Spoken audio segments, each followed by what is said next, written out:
요한계시록 연구 32번째 시간입니다. 오늘 말씀에 보이면 7장 9절로 14절이며 제목은 14만 4천과 큰 무리입니다. 14만 4천에 관한 기별을 들은 후에 요한은 계시 가운데서 그들을 보게 되었습니다. 먼저 수요를 듣고 나중에 보았다고 요한은 다음과 같이 진술합니다. 2일 후에 내가 보니 각 나라와 족속과 백성과 방언에서 아무도 능히 셀 수 없는 큰 무리가 나와 흰 옷을 입고 손에 종려가지를 들고 보좌 앞과 어린 양 앞에 서서 14만 4천과 셀 수 없는 큰 무리를 다른 두 그룹으로 보는 견해들이 있습니다. 그런데 요한계시록에는 들은 후에 보았다는 표현이 자주 등장합니다. 예를 들어서 계시록 5장 5절에서 요한은 유다 지파의 사자가 이겼다는 말을 듣고 6절에서 일찍이 죽임을 당한 어린 양을 보았습니다. 또한 계시록 17장 1절에서 많은 물 위에 앉은 큰 음녀에 대해서 듣고서 3절에서 음녀가 탄 붉은색 짐승을 보았습니다. 이런 맥락에서 볼 때 요한이 14만 4천의 수를 듣고 이어서 보았던 셀 수 없는 큰 무리는 동일한 인물들임을 알 수 있습니다. 계시록 6장은 질문으로 끝을 맺습니다. 그 질문은 그들의 진노에 큰 날이 이르렀으니 누가 능히 서리요? 라는 질문이었습니다.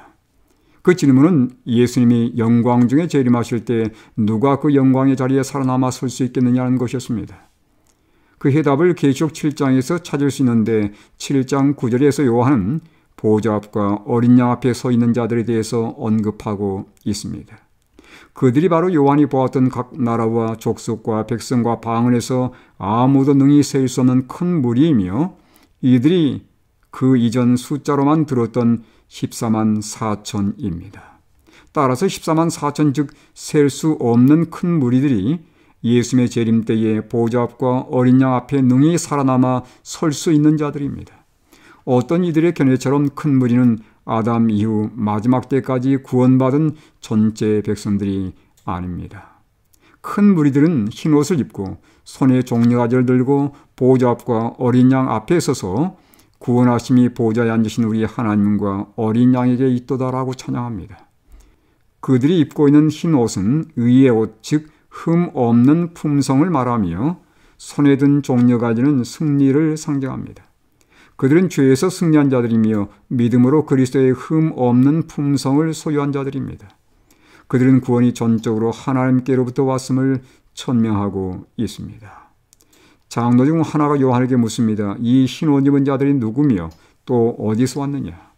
요한은 그 질문에 대해서 다음과 같이 답을 합니다. 이는 큰 환난에서 나오는 자들인데 어린 양의 피에 그 옷을 씻어 희게 하였느니라.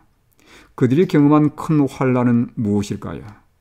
이 환난은 다니엘서 12장 1절에 기록된 환난과 동일한 것으로 계시록 16장에 등장한 마지막 7 재앙을 말합니다. 이 7 재앙은 하나님의 인을 치는 사업이 맞춰지는 즉시 인을 받지 않은 모든 사람들에게 닥칠 환난입니다.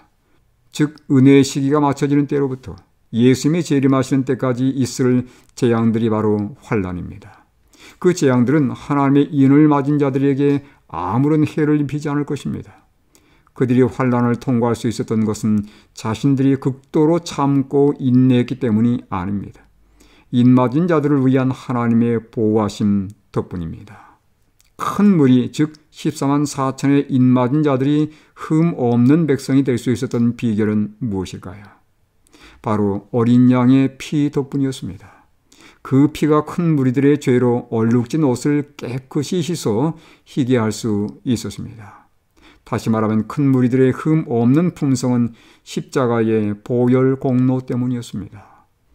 오늘 우리는 14만 4천 즉 셀 수 없는 큰 무리들의 특징을 살펴보았습니다.